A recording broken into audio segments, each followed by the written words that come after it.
আসসালামু আলাইকুম রহমতুল্লাহি বারাকাতুহু। প্রিয় দর্শক শ্রোতা, আশা করি আপনারা ভালো আছেন। চলতি পর্বের আজ দ্বিতীয় এপিসোড। আমাদের বাজেট কতটুকু কাজে লাগে?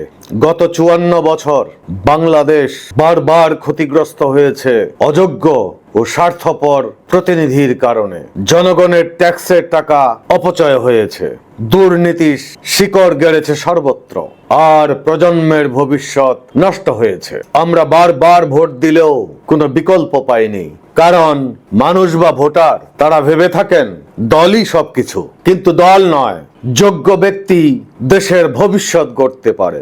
এটি এখন প্রতিটি সৎ ও যোগ্য মানুষের নৈতিক কর্তব্য রাজনীতিতে আসা, আর প্রতিটি মানুষের কর্তব্য সঠিক মানুষকে বেছে নেওয়া। বন্ধুরা, 2024 ও 25 অর্থ বছরের বাজেট ঘোষণা হয়েছে মোট 7,97,000 কোটি টাকা। এটা বিশাল অঙ্ক, কিন্তু প্রশ্ন হলো এই বিশাল অঙ্কের টাকা কতটা সত্যি সত্যি আমাদের জীবনে কাজে লাগে।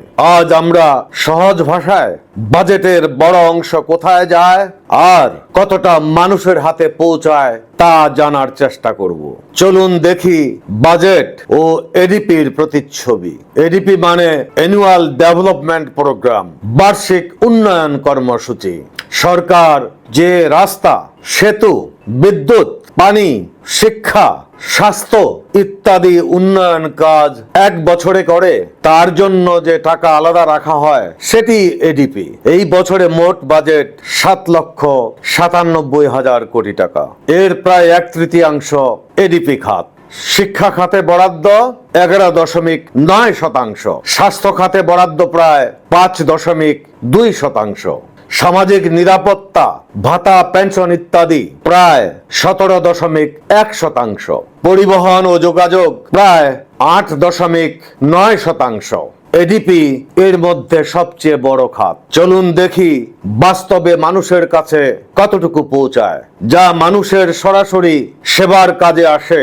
শিক্ষা প্রায় 11.9%, স্বাস্থ্য প্রায় 5.2%, সামাজিক নিরাপত্তা প্রায় 10 থেকে 15%, নেট স্থানীয় সরকার প্রায় 5%, মোট মিলিয়ে দাঁড়ায় প্রায় 32 থেকে 37.5%।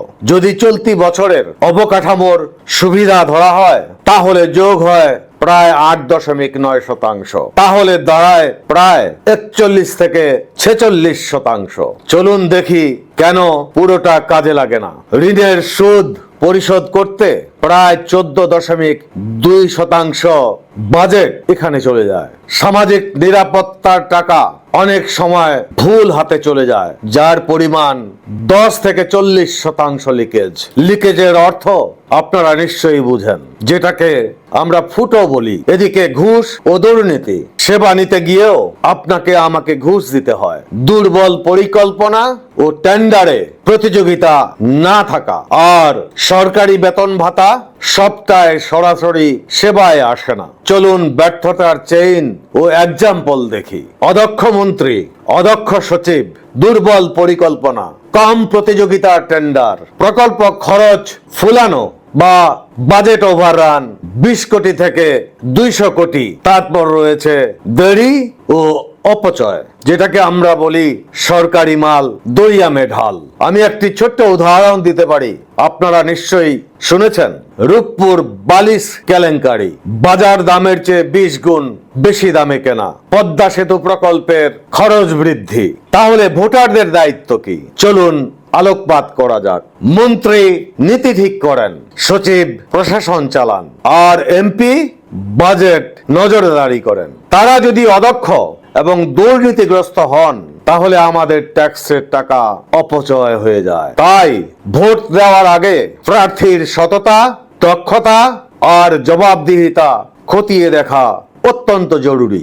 বন্ধুরা, মনে রাখবেন এই ট্যাক্সের টাকা মানেই আমাদের কষ্টার্জিত টাকা, আর এই টাকা যেন অপচয় না হয় এটা নিশ্চিত করা আপনার আমার দায়িত্ব। আপনাকে ভাবতে হবে আজকে যা ঘটছে সেই ঋণ বা অপচয়ের বোঝা আপনার প্রজন্মের ঘাড়ে পড়বে। আপনি আমি মরে যাব, কিন্তু আমাদের প্রজন্ম একদিন আপনাকে আমাকে দোষারোপ করবে আমরা কিছুই করিনি। তাই আসুন আমরা ভেবে দেখি আমাদের কি করা উচিত। পরবর্তী পর্বের জন্য অপেক্ষা করুন। ততক্ষণ ভালো থাকবেন। আসসালামু আলাইকুম ওয়া রাহমাতুল্লাহি ওয়া বারাকাতুহু।